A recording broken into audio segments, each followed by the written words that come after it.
Hello everyone, आज हम discuss कर रहे होंगे सारे केमिकल रिएक्शंस एंड इक्वेशंस। हाँ, आप ध्यान से सुनो कि आज हम सारे केमिकल रिएक्शंस एंड इक्वेशंस को ख़त्म कर देंगे दो पार्ट में। कुछ कुछ मिनट की होंगी, आधा आधा घंटे के दोनों वीडियोज होंगी और आपको सारे केमिकल रिएक्शंस एंड इक्वेशंस आसानी से समझ में आ जाएंगे। और अपन सिर्फ केमिकल रिएक्शंस एंड इक्वेशंस पे फोकस कर रहे होंगे, जो कि एग्जाम पॉइंट ऑफ व्यू से बहुत ही इंपॉर्टेंट है chemical reaction and equations chemistry में। ठीक है, तो चलो अपन डिस्कस करते हैं सबसे पहला chapter chemical reactions and equations. इसकी पीडीएफ आपको डिस्क्रिप्शन में भी लिंक में मिल जाएगी, वहाँ से आप डाउनलोड करके इसको पढ़ो। तो चलिए स्टार्ट करते हैं केमिकल रिएक्शंस एंड इक्वेशंस से।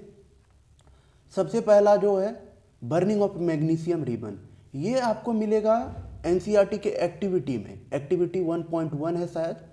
तो उसमें क्या बोलता है कि मैग्नीशियम रिबन को जब आप बर्न करेंगे, बर्निंग मीन्स, बर्निंग का दूसरा नाम क्या है? ऑक्सीजन से रिएक्शन। ऑक्सीजन से रिएक्शन मतलब बर्निंग। ओके भैया, समझ में आ गया। तो चलो, मैग्नीशियम को जब ऑक्सीजन के साथ बर्न किया तो मैग्नीशियम ऑक्साइड बन गया। ठीक है, तो ये हो गया। अब दूसरा है जिंक का सल्फ्यूरिक एसिड के साथ रिएक्शन। तो जिंक को जब सल्फ्यूरिक एसिड के साथ रिएक्ट कराया तो जिंक सल्फेट प्लस हाइड्रोजन बना। ये एक प्रकार का क्या है? डिस्प्लेसमेंट रिएक्शन भी है, आप आगे देखे होंगे। ठीक है, आपने अभी तक तो पढ़ ही लिया होगा, फिर भी ये डिस्प्लेसमेंट रिएक्शन है, आगे दिखाऊंगा भी डिस्प्लेसमेंट रिएक्शन कैसा होता है। अब चलते हैं आगे, आयरन का रिएक्शन वाटर के साथ, reaction of iron with water. तो आयरन का जब वाटर के साथ रिएक्ट करता है तो ये तो आपने पढ़ा ही होगा, आयरन 3 ऑक्साइड, यही तो रस्टिंग का भी फॉर्मूला है एक तरह से। तो Fe3O4 प्लस 4H2। अब इसमें क्या है कि आयरन वाटर के साथ सभी रिएक्ट करता है जब वाटर वेपर के फॉर्म में हो। हाँ भैया, हमें समझ में आ गया। और वाटर वेपर के फॉर्म में नहीं हुआ तो क्या होगा भैया? तो रिएक्ट ही नहीं करेगा भाई। तो चलो, हम समझ गए भैया। अब चलो आगे, तो reaction of carbon monoxide with hydrogen.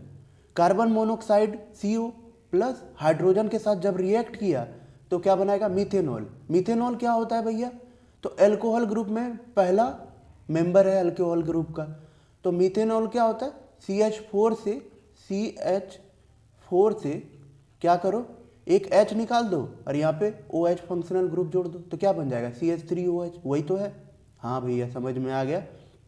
अब देखो, इसमें स्पेशल बात क्या है कि कुछ प्रेशर रिक्वायर्ड है, इतना प्रेशर बनेगा तभी ये रिएक्शन प्रोसीड करेगा। कितना? 340 ATM। ठीक है, ATM वो वाला ATM नहीं, ये प्रेशर का यूनिट है ATM। ठीक है, तो अब चलो आगे चलते हैं और देखते हैं रिएक्शन ऑफ फोटोसिंथेसिस। फोटोसिंथेसिस क्या है? जिस मेथड से प्लांट फूड बनाते हैं। तो अब 6CO2 प्लस 12H2O, यहाँ पे तो क्या होता है? और सनलाइट और क्लोरोफिल के प्रेजेंस में ग्लूकोज का फॉर्मेशन होता है। यही ग्लूकोज जो होता है एनर्जी का सोर्स होता है प्लांट में। और ऑक्सीजन निकलता जो है वो हम लोग इनटेक करते हैं, और H2O वाटर ट्रांसपीरेशन के थ्रू रिलीज हो जाता है। ठीक है, हाँ भैया, हमें समझ में आ गया फोटोसिंथेसिस का रिएक्शन। अब आगे चलते हैं और कॉम्बिनेशन रिएक्शंस के एग्जाम्पल देखते हैं। कॉम्बिनेशन में क्या होता है? दो चीज था, दो चीज मिलके एक हो गया। ठीक है, उसी को बोलते हैं कॉम्बिनेशन रिएक्शन। ठीक है, दो एलिमेंट था या दो कंपाउंड था, दोनों मिलके एक हो गए हैं। ठीक है, तो अब सबसे पहला है इसमें कॉम्बिनेशन रिएक्शन का एग्जांपल, क्विक लाइम का वाटर के साथ। क्विक लाइम का फॉर्मूला क्या होता है? कैल्शियम ऑक्साइड को ही क्विक लाइम बोलते हैं। क्विक लाइम जो होता है, यह कैल्शियम ऑक्साइड विगरसली रिएक्ट करता है वाटर के साथ, क्या प्रोड्यूस करता है? Slaked lime. तो अब भैया पहले ये बताओ कि विगरसली मीन्स क्या होता है? झट से एकदम पूरा स्पीड में रिएक्ट करता है और एकदम फटाक से निकलता है। तो क्या हुआ? क्विक लाइम जब वाटर के साथ रिएक्ट किया तो स्लेक्ड लाइम बनाया। कैल्शियम हाइड्रोक्साइड को ही स्लेक्ड लाइम बोलते हैं, प्लस हीट। आप जब घर में पेंटिंग होती थी पुराने टाइम में तो क्विक लाइम का ही यूज़ होता था वाइट वॉशिंग के लिए। ठीक है ना, वाइट वॉशिंग के लिए जब उसको हम डालते थे, सूखा चूना को डालते थे, चूना बोलते हैं उसको हिंदी में। चूना को जब पानी में डालते थे तो आप छू के अगर कभी देखे हो तो गरम गरम लगता था। तो वही तो है, स्लेक्ड लाइम बन गया और हीट निकल गया। अब देखते हैं कैल्शियम हाइड्रोक्साइड का कार्बन डाइऑक्साइड का रिएक्शन क्या होता है। आपने पेंट कर दिया वॉल को, कैल्शियम हाइड्रोक्साइड बना के पेंट कर दिया। अब क्या होगा कि ये एयर में प्रेजेंस कार्बन डाइऑक्साइड के साथ रिएक्ट करेगा और क्या बनाएगा, कैल्शियम कार्बोनेट, कैल्शियम कार्बोनेट बनाएगा, तभी तो शाइनिंग फिनिश मिलेगी आपको वॉल को, और वाटर सूख जाएगा। ठीक है, तो it is use for white washing walls, मैंने बता दिया। Calcium carbonate is formed after 2 और 3 डेज, ये भी मैंने बता दिया कि 2-3 दिन बाद ही बनेगी और शाइनी फिनिश मिलेगी। अब इंटरेस्टिंग बात यहाँ पे क्या है कि मार्बल का भी केमिकल फॉर्मूला CaCO3 ही है। हाँ, तो कंफ्यूज मत होना। ठीक है, मार्बल क्या होता है, वो कंचा वाला मार्बल। ठीक है, तो चलो भैया अब आगे बढ़ो जल्दी से। तो चलो देखते हैं burning of coal. Burning of coal क्या होता है, यहाँ पे एक छूट गया है एरो। ठीक है, बर्निंग ऑफ कोल, कार्बन जब ऑक्सीजन के साथ रिएक्ट करता है, कार्बन क्या होता है, कोल क्या होता है, कार्बन ही होता है।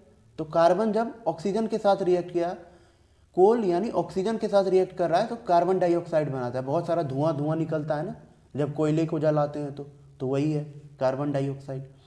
तो अब क्या है, फिर दूसरा है, ये सारे कॉम्बिनेशन रिएक्शन के एग्जाम्पल्स हैं, भूलना मत।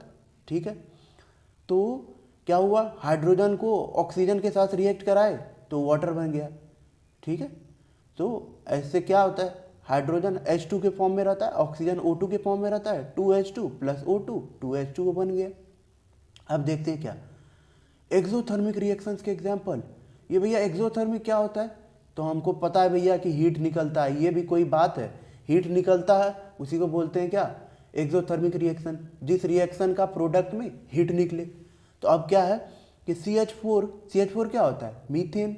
मीथेन को जब ऑक्सीजन के साथ रिएक्ट कराए, नेचुरल गैस क्या होता है, मीथेन एक तरह का नेचुरल गैस है।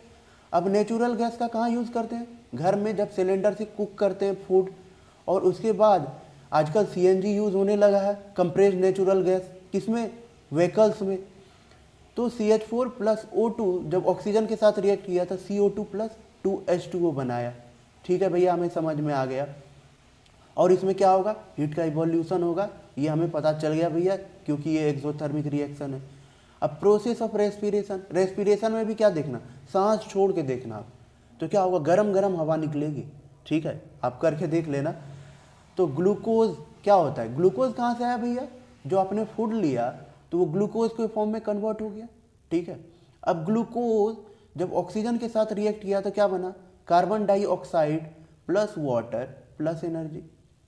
कार्बन डाइऑक्साइड आपने निकाल दिया, फिर वाटर एक्सक्रीट के फॉर्म में निकल गया, एक्सक्रीट मटेरियल के फॉर्म में, और एनर्जी आप यूज़ करोगे ना भाई। हाँ, समझ में आ गया भैया। अब चलते हैं किस पे, डिकम्पोजिशन रिएक्शन पे। कॉम्बिनेशन में क्या होता था, एक और एक मिलके एक हो जाते थे, मतलब एक और दूसरा मिलके एक हो जा रहे थे। अब क्या होगा कि दोनों एक जो है वो टूट जाएगा, उल्टा कॉम्बिनेशन रिएक्शन का उल्टा डिकम्पोजिशन रिएक्शन। तो इसमें सबसे पहला रिएक्शन जो देखेंगे अपन, thermal decomposition. Thermal decomposition means क्या हुआ, थर्मल मीन्स होता है हीट, तो हीट के द्वारा जो डिकम्पोजिशन होगा उसी को थर्मल डिकम्पोजिशन बोलेंगे। ठीक है भैया, हमको समझ में आ गया।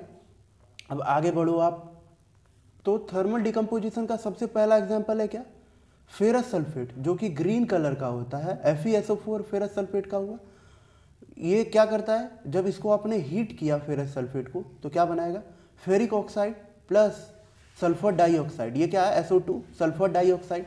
अब इंटरेस्टिंग बात क्या है, जिसको जादू बोलते हैं हम, क्या है कि ग्रीन कलर इसमें ब्राउन कलर में कन्वर्ट हो जाता है। ग्रीन कलर का कौन, फेरस सल्फेट, और ब्राउन कलर का कौन, फेरिक ऑक्साइड। तो ग्रीन कलर वाला ब्राउन कलर में कन्वर्ट हो गया, तो आपको क्या लगेगा, जादू लगेगा कि नहीं। तो याद रखना कि ग्रीन कलर का एक कंपाउंड है जो कि नाम है फेरस सल्फेट, वो फेरिक ऑक्साइड में कन्वर्ट हो जाता है, कब, हीट करने पे, और जिसका कि कलर ब्राउन होता है। अब दूसरा देखते हैं, decomposition of calcium carbonate to calcium oxide and carbon dioxide. Calcium carbonate decompose होता है, कैसे, हीट करने पे, तो क्या बनाता है, लाइम स्टोन और क्विक लाइम बनाता है। अब यही क्विक लाइम क्या है, कैल्शियम ऑक्साइड, कैल्शियम ऑक्साइड ही है ना। ठीक है, ये कैल्शियम ऑक्साइड है। अब क्या है, डिकम्पोजिशन ऑफ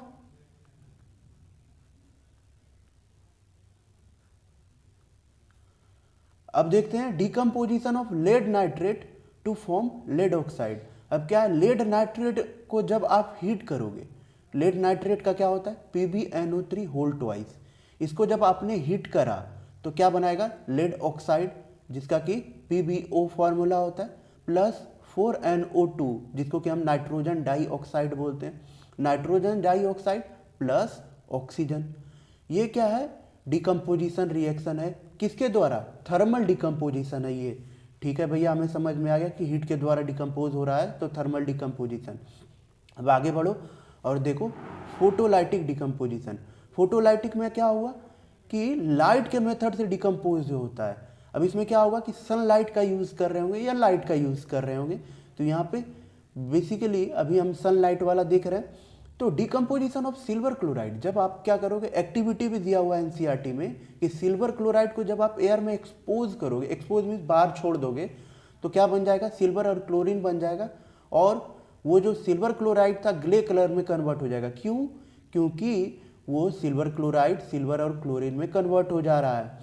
तो क्लोरीन क्या होगा, गैस के फॉर्म में उड़ जाएगा और वहाँ पे सिल्वर बचेगा। तो सिल्वर क्या होता है, ग्रे कलर का, और सिल्वर क्लोराइड वाइट कलर का होता है। देखो वाइट चीज़ ग्रे में कन्वर्ट हो गया।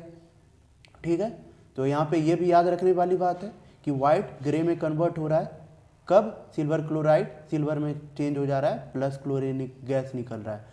अब चलते हैं decomposition of silver bromide into silver and bromine. ये सिल्वर ब्रोमाइड सिल्वर और ब्रोमीन में कन्वर्ट हो जा रहा है। चलो भैया ये समझा दो। ठीक है, तो सिल्वर ब्रोमाइड है, जब सनलाइट में एक्सपोज किया गया तो ये भी क्या बनाया, सिल्वर प्लस ब्रोमीन। ठीक है, तो याद करने वाली बात, समझने वाली बात क्या है कि ये दो डिकम्पोजिशन रिएक्शन जो आपने देखा ऊपर, सिल्वर क्लोराइड और सिल्वर ब्रोमाइड वाला, ये दोनों रिएक्शन जो है ब्लैक एंड वाइट फोटोग्राफी में यूज होता था। जो कि पुराने ज़माने में क्या होता था, पहले फ़ोटो खींचते थे, फिर सूखने देते थे, फिर उसके बाद लेके आते थे आप घर में, बहुत टाइम लगता था उसमें यार।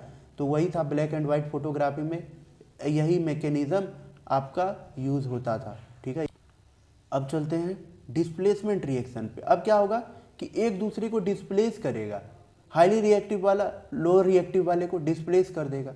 अब क्या है, देखो यहाँ पे कैसे भैया दिखाओ तो Fe क्या है, आयरन डिस्प्लेस कर रहा है कॉपर को, किससे, copper from copper sulphate solution से।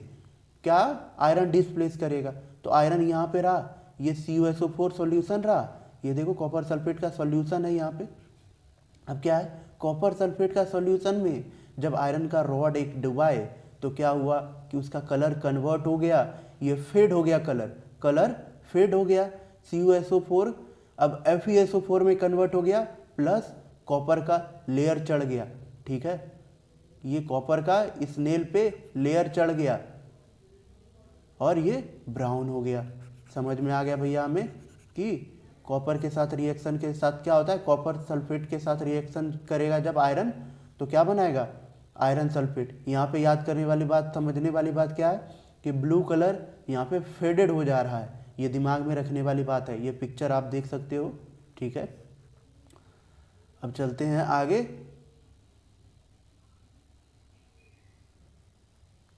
अब दूसरा देखते हैं, zinc displacing copper from copper sulphate solution. अब जिंक जो है कॉपर को डिस्प्लेस करेगा, किससे, कॉपर सल्फेट के सॉल्यूशन से। क्यों, जिंक ज़्यादा रिएक्टिव है कॉपर सल्फेट से, कॉपर से। ठीक है, जिंक कॉपर से ज़्यादा रिएक्टिव है।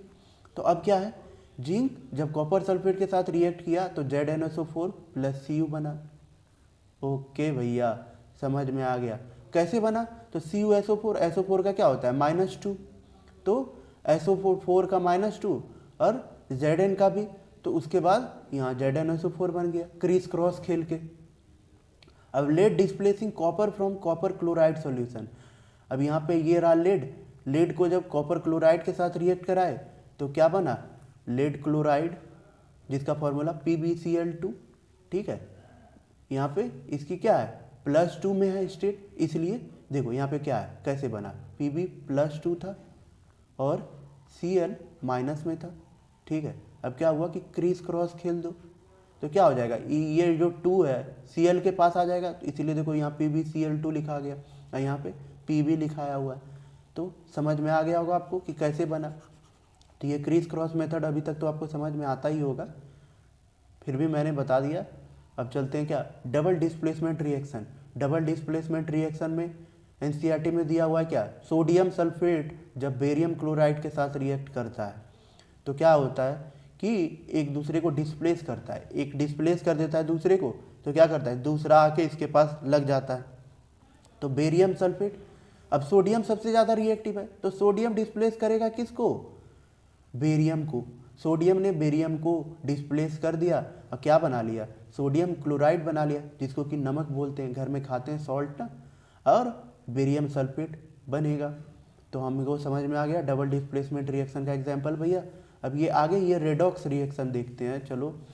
तो रेडॉक्स रिएक्शन क्या होता है, ऑक्सीडेशन और रिडक्शन दोनों होगा, जिसमें ऑक्सीडेशन क्या होता है तो ऑक्सीजन का एडिशन, ठीक है, या हाइड्रोजन का रिडक्शन, हाइड्रोजन को हटा दो या ऑक्सीजन को ऐड कर दो तो ऑक्सीडेशन कहलाता है। और रिडक्शन क्या होता है, जस्ट उल्टा, हाइड्रोजन को ऐड कर दो या ऑक्सीजन को हटा दो, उसको ही रिडक्शन बोलते हैं। अब यहाँ पे क्या है कि कॉपर ऑक्साइड को, रिडॉक्स रिएक्शन का एग्जाम्पल है ये, रिडक्शन और ऑक्सीडेशन साथ में होगा। तो कॉपर ऑक्साइड को जब हाइड्रोजन के साथ रिएक्ट कराया तो क्या बना, कॉपर प्लस H2O बना।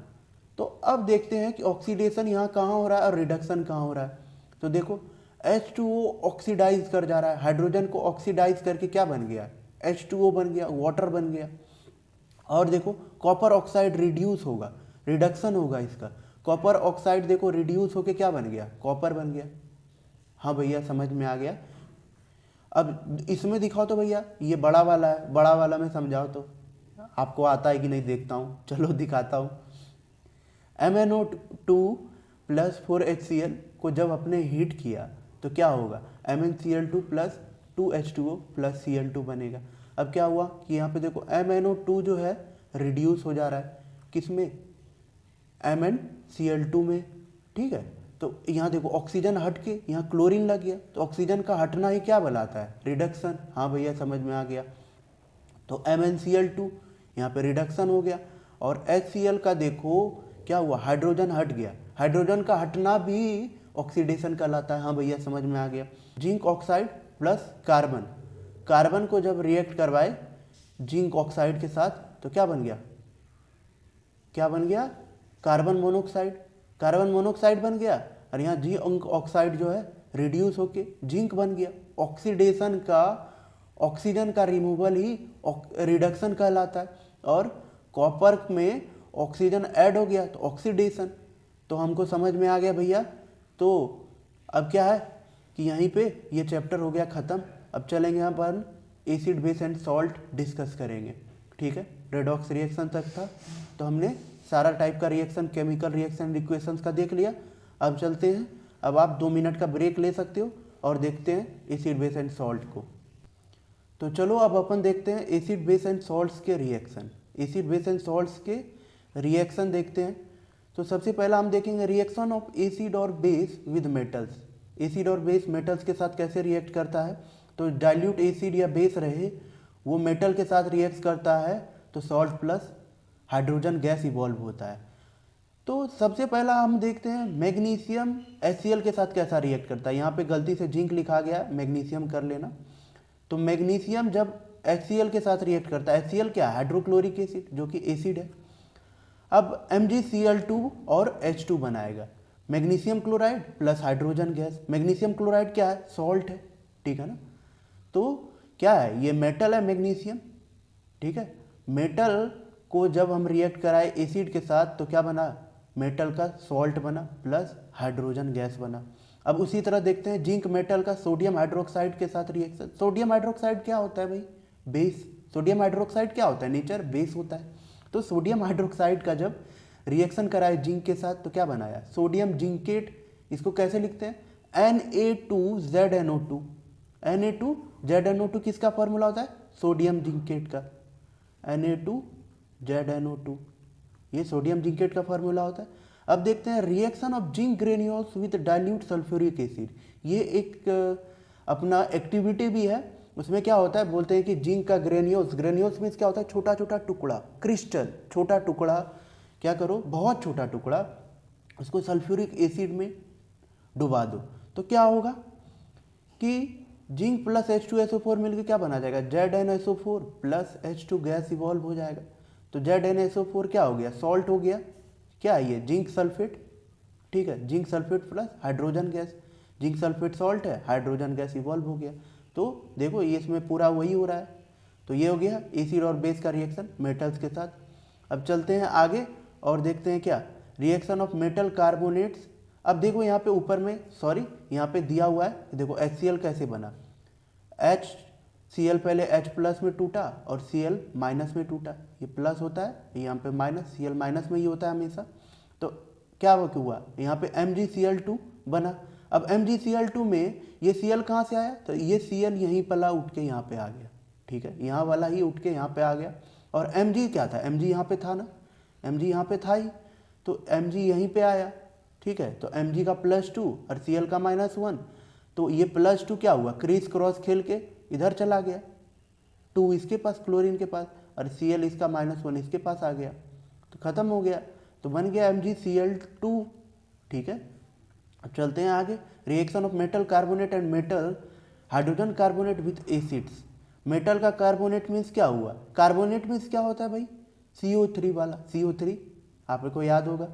तो सोडियम कार्बोनेट को जब हम रिएक्ट कराएंगे हाइड्रोक्लोरिक एसिड के साथ, तो क्या बनेगा, sodium chloride, water plus carbon dioxide. Carbon dioxide क्या होगा, इवॉल्व हो जाएगा गैस के फॉर्म में, ठीक है।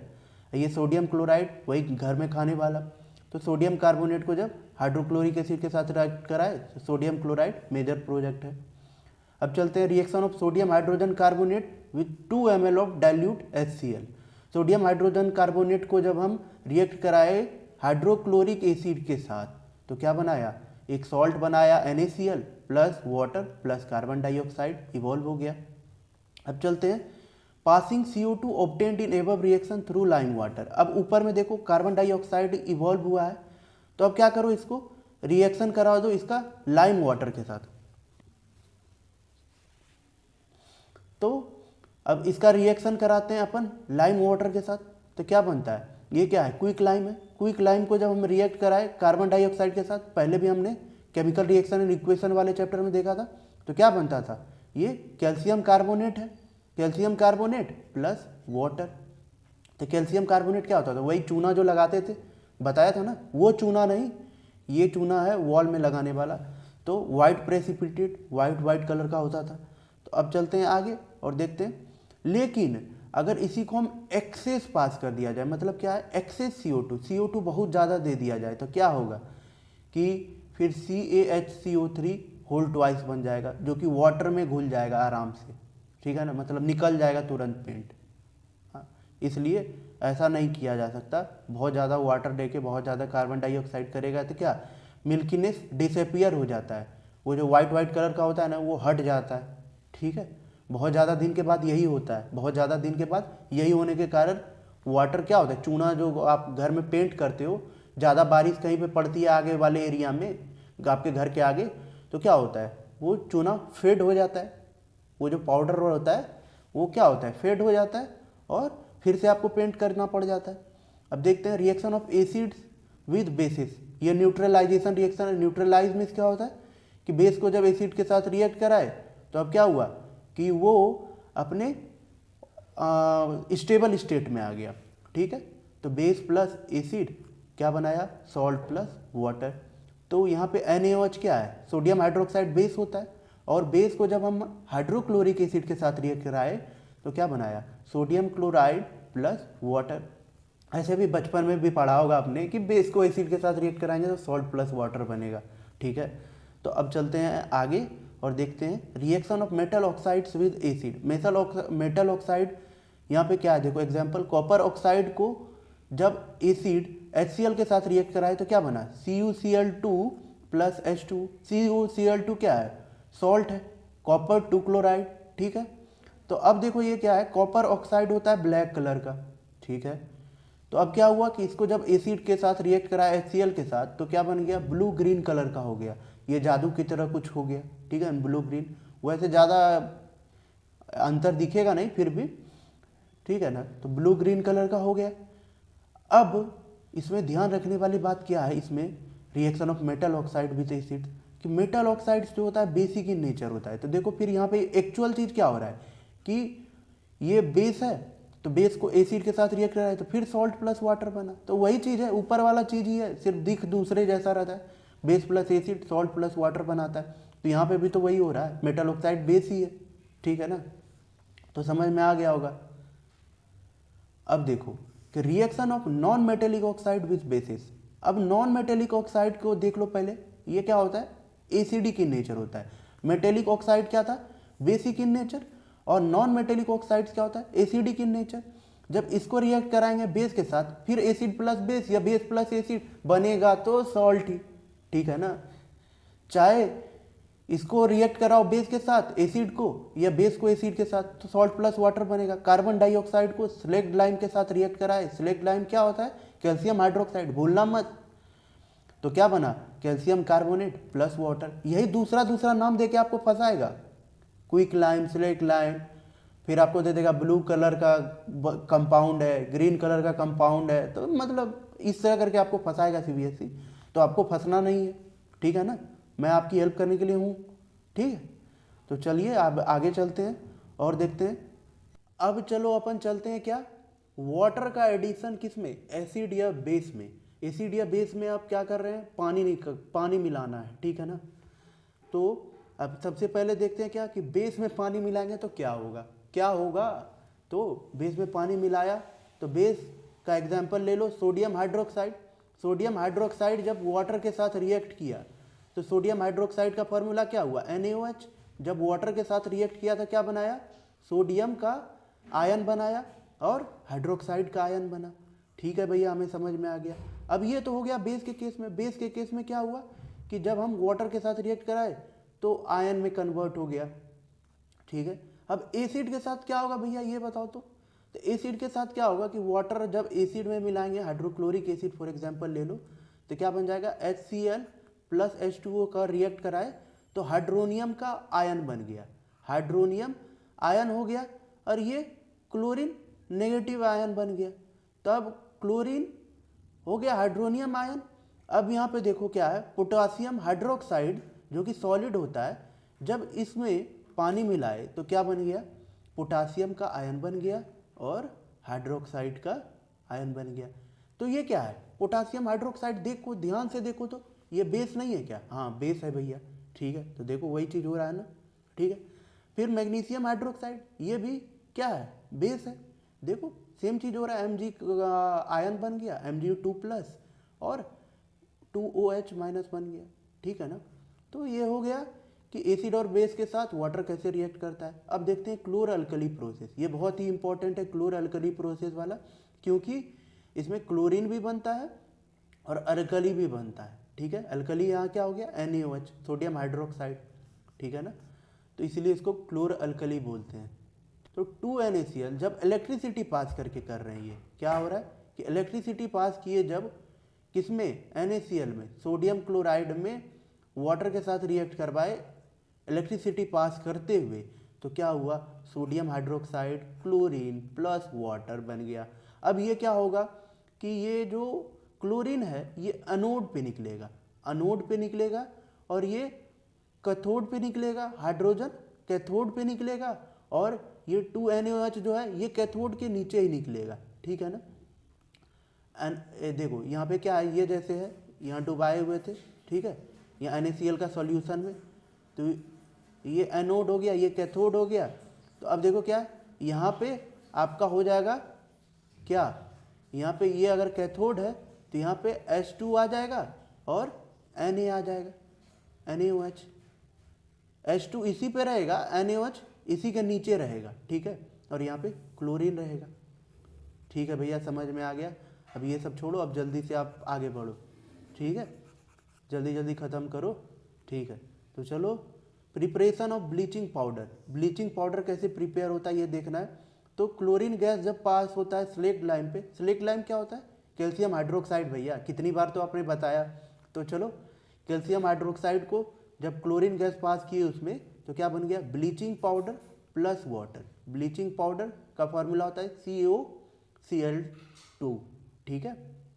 तो हो गया कैल्शियम ऑक्सोक्लोराइड, ठीक है। तो ब्लीचिंग पाउडर बन गया और वाटर बन गया। तो अब देखते हैं ब्लीचिंग पाउडर का कुछ यूजेज देखते हैं। तो कॉटन एंड लाइनन टेक्सटाइल इंडस्ट्री में यूज़ होता है और ऑक्सीडाइजिंग एजेंट की तरह भी यूज़ होता है। ऑक्सीडाइजिंग एजेंट मीन्स क्या होता है, ये दूसरे को ऑक्सीडाइज कर देगा, ठीक है। इसका काम है सिर्फ दूसरों को ऑक्सीडाइज करना, खुद नहीं दूसरों को, ठीक है। और ये डिसइंफेक्टिंग ड्रिंकिंग वाटर, पानी है उसमें बैक्टीरिया वगैरह है तो क्या करेगा, ये डाल दोगे ना तो क्या होगा, ड्रिंकिंग वाटर साफ हो जाएगा। अपने वैसे भी देखा होगा कि जब अपने कुआं रहता था पुराने ज़माने में, तो वहाँ पे जो है क्या करते थे, चूना छीट देते थे। चूना को जो है, जिसको कि हम कैल्शियम ऑक्साइड बोलते हैं, क्विक लाइम को आप स्प्रेड कर देते थे तो उससे क्या होता था, वाटर प्योर हो जाता था, ठीक है ना।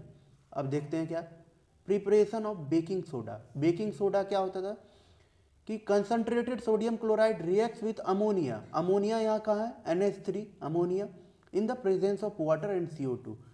तो सोडियम क्लोराइड, वाटर और कार्बन डाइऑक्साइड और अमोनिया, इन चारों को जब रिएक्ट करवाए तो क्या बना, NH4Cl प्लस HCO3, ठीक है। तो क्या बन गया, sodium hydrogen carbonate, ammonium chloride, ठीक है। तो ये सोडियम हाइड्रोजन कार्बोनेट जो है, यही क्या है, बेकिंग सोडा है, ठीक है ना। अब बेकिंग सोडा कैसे बनेगा, यही थोड़ा इसको देखते हैं, ठीक है ना। बेकिंग सोडा तो कैसे बनेगा, तो बन गया ये baking soda, sodium hydrogen carbonate. अब देखते हैं बेकिंग सोडा का यूज़ क्या है। बेकिंग पाउडर बनाने में यूज़ होता है। बेकिंग पाउडर मीन्स क्या होता है, खाना बनाने में, जैसे केक बना रहे हैं तो केक बनाते हैं तो क्या करते हैं, उसमें बेकिंग पाउडर डालते हैं ना, तो यही है वो। तो अब यूजेज ऑफ बेकिंग सोडा क्या है, मेकिंग बेकिंग पाउडर को baking soda plus mild edible acid, कुछ एडिबल एसिड होते हैं उनको मिला देंगे बेकिंग सोडा में तो क्या बन जाएगा, बेकिंग पाउडर बन जाएगा। अब ये क्या है, क्रिस्पी पकौड़ास बनाने में यूज़ होते हैं फॉर फास्टर कुकिंग। ये आपका PYQs में भी आया हुआ है, क्रिस्पी पकौड़ास वाला। क्या है कि एक्स एक कंपाउंड है जो कि क्रिस्पी पकौड़ास बनाने में यूज़ होता है, और वाई इस तरह का रिएक्शन दे दिया है, तो आपसे पूछ रहा है कि एक्स और वाई क्या है, तो वहाँ पे याद रखना कि एक्स क्या है, बेकिंग सोडा है। पकौड़ा बनाने के लिए कौन सा यूज होता है, बेकिंग सोडा यानी बेकिंग पाउडर, तो यही है NaHCO3 सोडियम हाइड्रोजन कार्बोनेट। और एंटा एसिड के लिए भी यूज़ होता है, चींटी वगैरह काट ले या कुछ काट ले तो उसको क्या करते हैं, एसिड को क्या करते हैं, ये बेस है ही, तो इसके साथ रिएक्ट करवा देंगे तो क्या हो जाएगा, सॉल्ट हो जाएगा, तो एंटा एसिड की तरह भी यूज़ होता है, ठीक है। When it is heated during cooking, अब क्या होगा कि जब खाना बनाएंगे बेकिंग पाउडर का यूज़ करेंगे, ठीक भैया, तो क्या वो हीट होगा कि नहीं, हाँ, खाना बनाने में गर्मी की तो ज़रूरत पड़ेगी ना भैया, इसीलिए तो गैस पे चढ़ाते हैं, ठीक है। तो इसको जब हीट किए तो क्या बन गया, सोडियम कार्बोनेट बन गया plus water plus carbon dioxide, ठीक है भैया, समझ में आ गया। अब चलो आगे, तो अब देखते हैं preparation of washing soda. Washing soda कैसे बनता है, तो सोडियम हाइड्रोजन कार्बोनेट को जब हम हीट किए तो क्या मिला था हमको, सोडियम कार्बोनेट मिला था, हाँ भैया ये तो दिख ही रहा है ऊपर। अब देखो क्या हुआ, इसी सोडियम कार्बोनेट को यही है उठा के यहाँ ले आओ, ठीक है। अब इसी में जब 10 वाटर का मॉलिक्यूल मिलाएंगे तो क्या बन जाएगा, Na2CO3 10H2O, ठीक है। तो समझ में आ गया भैया। अब चलते हैं आगे, देखते हैं uses of washing soda. Washing soda का यूज़ क्या होता है, तो वॉशिंग नाम है तो क्या होगा, साफ करने में यूज़ होता होगा, तो इसी के लिए देख लो क्या है, वॉशिंग क्लोथ्स में, ठीक है। अब उसके बाद क्या है, ग्लास, पेपर और सोप बनाने में, सोप भी बनाने में यूज़ होगा ही, ऑब्वियसली वॉश करते हैं ना सोप से। For removing permanent hardness of water. Water hardness क्या होता है, तब आप उसमें सर्फ घोलोगे ना, सर्फ डिटर्जेंट घोलोगे तो वहाँ पे क्या होगा, फ्यूम्स नहीं निकलेंगे, मीन्स झाग नहीं निकलेगा। तो झाग नहीं निकलने का क्या कारण है कि वाटर हार्ड है, तो उसको आप जब इसमें डाल देंगे, क्या आप उसमें वॉशिंग सोडा डालेंगे तो हार्डनेस उसकी कम हो जाएगी, ठीक है। हाँ भैया हमको समझ में आ गया। तो चलो अब अपन देखते हैं क्या, preparation of plaster of Paris, जो कि लास्ट टॉपिक है एसिड बेस एंड सॉल्ट्स का। तो प्लास्टर ऑफ पेरिस कैसे बनता है, तो देखो जिप्सम, जिप्सम क्या होता है, CaSO4 2H2O।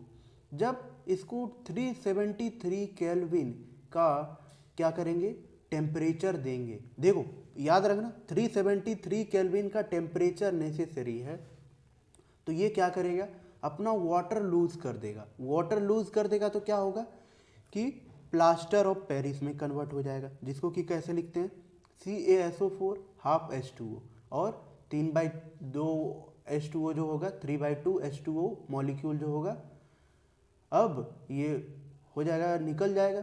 ठीक है, तो अब क्या है कि it is a water white powder but on mixing with water, अब क्या है कि ये जो प्लास्टर ऑफ पेरिस हो गया, इसमें वाटर ऑफ क्रिस्टलाइजेशन कम है। वाटर ऑफ क्रिस्टलाइजेशन क्या होता है, ये दो दो हाफ दिख रहा है तो कम है, तो ये सॉलिड बन जाता है, और जब फिर इसको हम करेंगे तो फिर ये कन्वर्ट हो जाएगा CaSO4 2H2O में।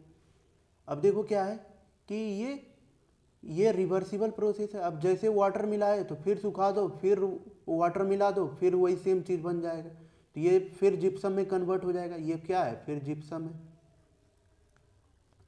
ये फिर जिप्सम है। ठीक है, अब प्लास्टर ऑफ पेरिस का कुछ यूजेस देख लो। क्या है, फ्रैक्चर्ड बोन्स को सपोर्ट करने में यूज़ होता है, और टॉयज़ और स्कल्पचर बनाने में यूज़ होता है। टॉयज़ मिट्टी का खिलौना, प्लास्टर ऑफ पेरिस का खिलौना भी होता है कुछ, आप मूर्ति वगैरह भी देखे होंगे बना हुआ होता है। और फ्रैक्चर जब होता है ना तो वहीं पे यही बोलता है नहीं प्लास्टर लगा दिए, तो वो प्लास्टर ऑफ पेरिस ही रहता है भाई। ठीक है भैया, ये तो गजब बात है, हमें तो पता ही नहीं था। चलो ठीक है, कुछ नहीं, पता लग गया ना। तो यहीं पे हुआ ये चैप्टर ख़त्म। वीडियो बहुत लंबा हो रहा है, इसलिए मैं क्या करूँगा कि इसका दूसरा पार्ट भी बना दूंगा, तो 2 पार्ट में ख़त्म हो जाएंगे आसानी से। ठीक है, तो तब तक के लिए पढ़ते रहें एंड जस्ट चिल।